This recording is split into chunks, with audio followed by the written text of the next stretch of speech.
I call out a walk. I pray this devil die and get every evil thing the Lord got to give. And listen, I know you look at us in the state we in right now. Come here, SHALAM. Come here, SHALAM. I know you look at us in the state we in right now. Black people on drugs, and we suffering and dying. And I know it seems like you can do whatever you want to this people. I know it seems like this, but the time for glorifying yourself is soon at an end.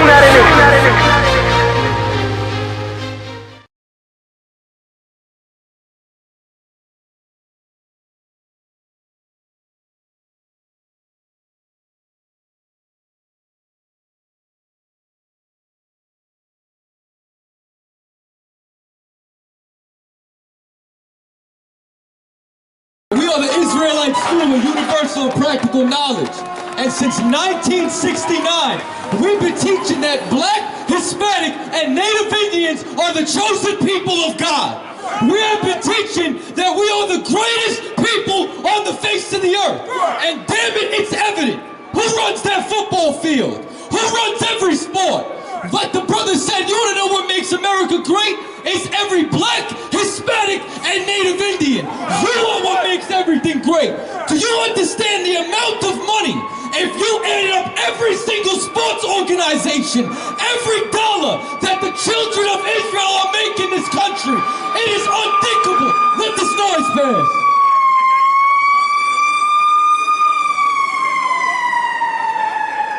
No other nation can touch you at anything. The fastest man alive is Usain Bolt. That's a West Indian. Who's the best boxer, past, present, and future? If not for Black, Hispanics, and Native Indians. When you want to go from Ali, if you want to come all the way up into Floyd Mayweather. And that's why they hate him even more. We run everything that we touch. So what the hell happened to us in America? Why do we go into captivity? If we're so great at everything that we do, why are we still enslaved in America in 2015, walking around without a damn identity? Calling yourself a Puerto Rican, a rich port, a Dominican, a loyal dog, calling yourself Black, the absence of light, African American, that's 2 damn continents. Who the hell are you? Read what you got. Jeremiah chapter 17 verse 4. And thou, even thyself, shalt discontinue from thy inheritance. You discontinue from your inheritance. What is your inheritance? Your culture, where you come from, your legacy as a people. What happened to it? It got beaten out of you in slavery. You don't know you come from royalty. You don't know that the Lord hand-selected you up to be above every other nation. The white man is the devil the Bible speaks of. You are better than any white man, than any Asian, than any Arab. You are the greatest damn people on the face of the earth. What was your language before slavery? Where was your country? Where are your borders? Why is it that you have another man's money or another man's face on your money, on your currency? The Arabs of the Arabian Peninsula, they have their own language, their own culture, their own military.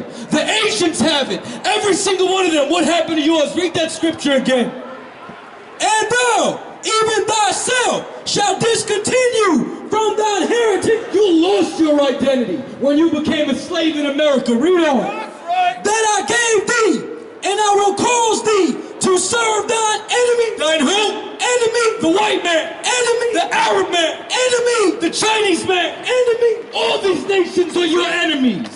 Keep reading. In the land which thou knowest not. You didn't know America. You didn't know England. You didn't know any of these lands that they took you over on cargo slave ships. Read. For ye have kindled a fire in mine anger. Now let me ask you something. I told you this book right here is a black man's book. When a black man is angry, what does he say? I'm heated. I'm mad. Well, you kindled a fire in the Lord's anger. And that's why you had yokes of iron put around your neck. That's why you've been in America for over 400 years, and some damn Koreans, so any former Asians can come over here and get their language on the side of a Walgreens. They can come over here and raise up their nation in every single city. But why can't you?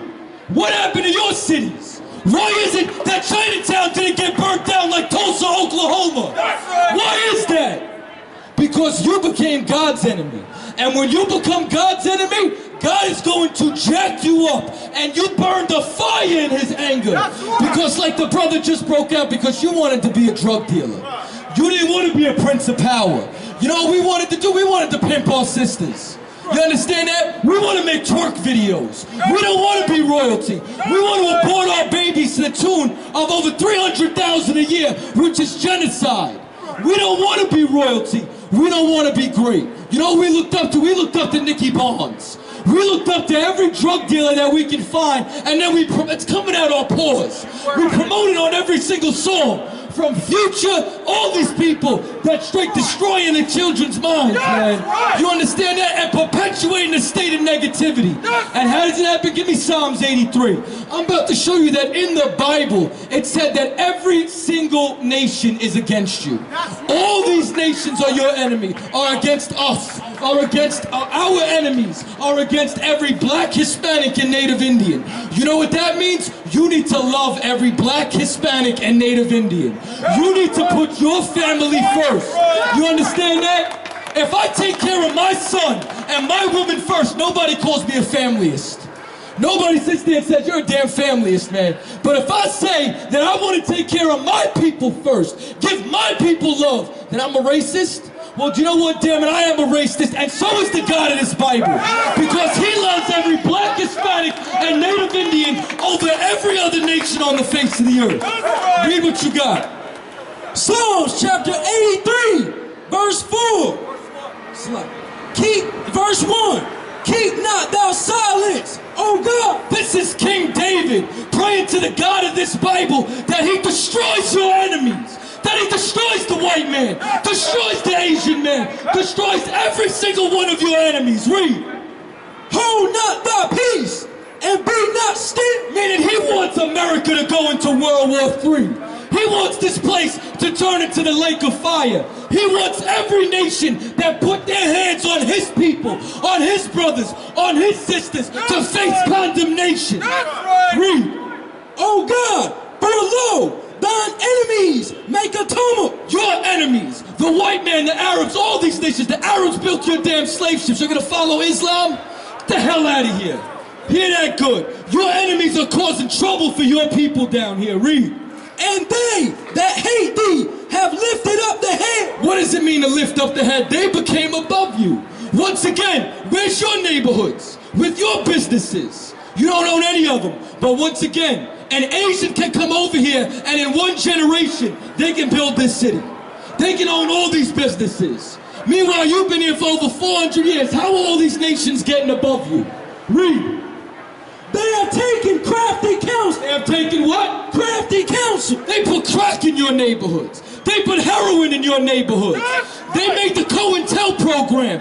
And what they did was they infiltrated your organizations and destabilized them every time you tried to rise up. Keep reading. Against thy people and consulted against thy hidden. Against thy who? Hidden one. Why are you hidden? Because you don't know who the hell you are. Like I said, you're running around calling yourself a Puerto Rican, calling yourself a West Indian. That's a savage from the West. Calling yourself everything but what God called you. Read. Verse 4. They have said, come and let us cut them off from being a nation. That the name of Israel. That the name of what? Israel. That's your damn name. Yasha Allah, a prince of the power. Go ahead. May be no more in remembrance. They don't want you to know who you are. They don't want you to stick with your people. They don't want you to rise above. You understand that? And that's why they got the privatization of the prison system. That's why the war on drugs was targeted against you.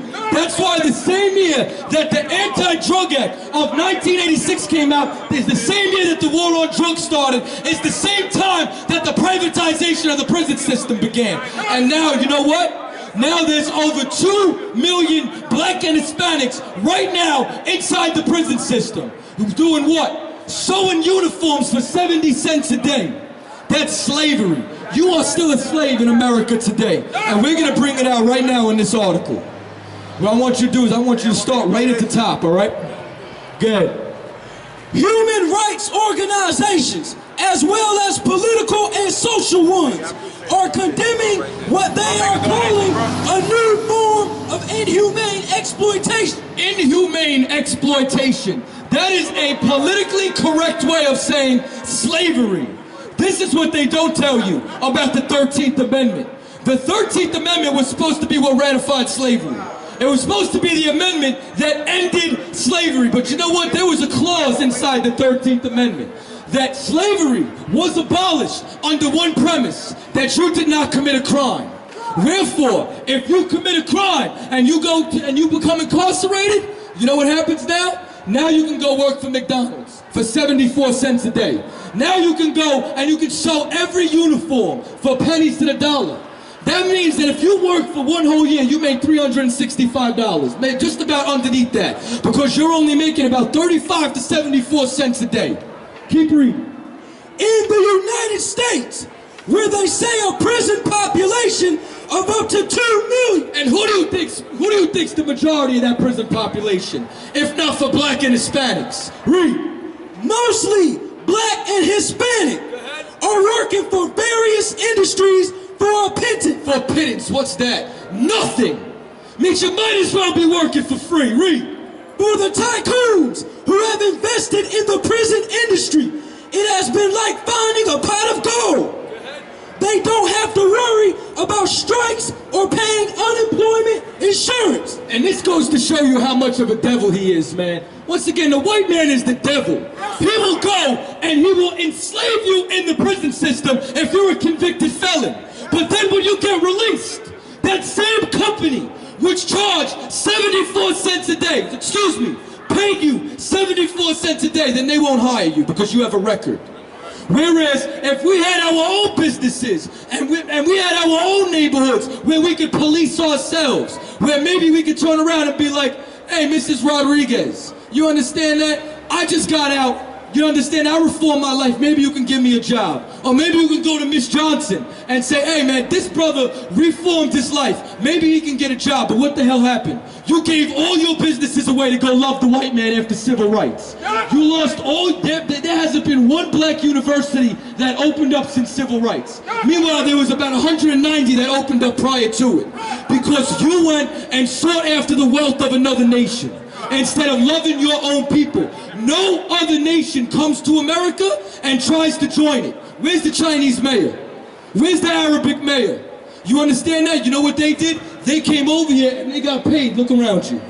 Look around you at this little area right here. There is an Asian center in every single city in America, damn near every city around the world.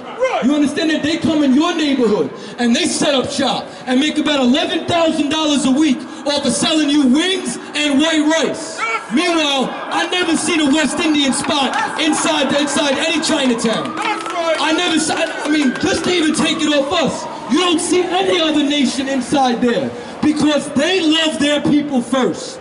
Keep reading. Vacations or comp time.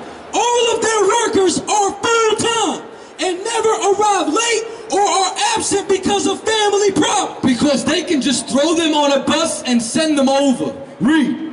Moreover, if they don't like the pay of 25 cents an hour. What? 25 cents an hour. And let me tell you something, and that's better than what Whole Foods was doing. Whole Foods was paying 74 cents a day. Read. And refuse to work. They are locked up in isolation. In what? Isolation. So if you refuse to work, what are they gonna do? They're gonna lock you up in isolation. There was a brother, man, he got arrested when he was 17. I think they had him away for 4 years. He was arrested and released for a crime he didn't even commit. They had him away for 4 damn years in an isolation chamber, started from when he was 17 years old for stealing a backpack that he didn't even actually steal. That brother came out, you know what he did? He killed himself because they had him locked in a 2x4 room by himself for 4 years.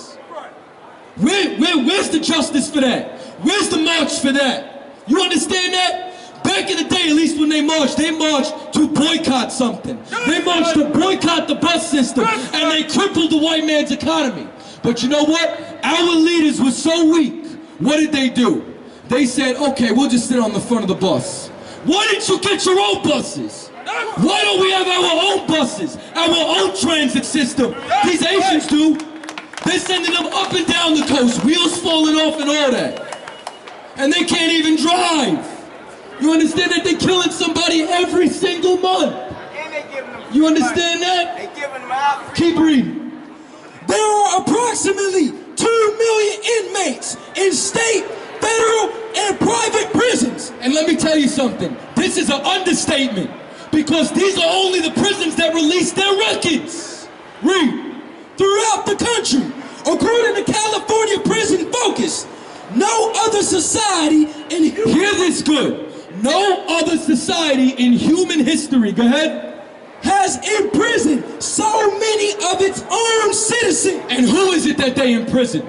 You understand that? Black, Hispanic, and Native Indians is who they imprison.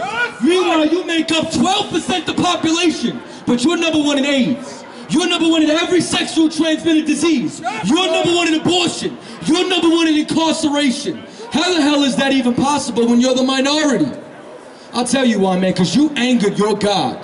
You angered the God, the power of this Bible, Yahweh in the Hebrew, and you became his enemy to the point where those enemies, those other nations who took crafty counsel against you, because you became God's enemies, can they touch you? Keep reading. The figures show that the United States has locked up more people than any other country. Do you understand what that means? If you take up the prisoners, the total population from every country in the world, it does not match the number of prisoners that are inside the United States alone. Keep reading. 500,000 more than China, which has a population 5 times greater than the U.S. statistics reveal that the United States holds 25% of the world's prison population. 25% of the world's prison population is you. Is your cousin, is your uncle, is your auntie for some kind of crime that we committed in America, if they even committed it at all. You got brothers that just got off death row, who was locked up for 17 years, thinking that he was gonna die, that got released because of faulty evidence. Read.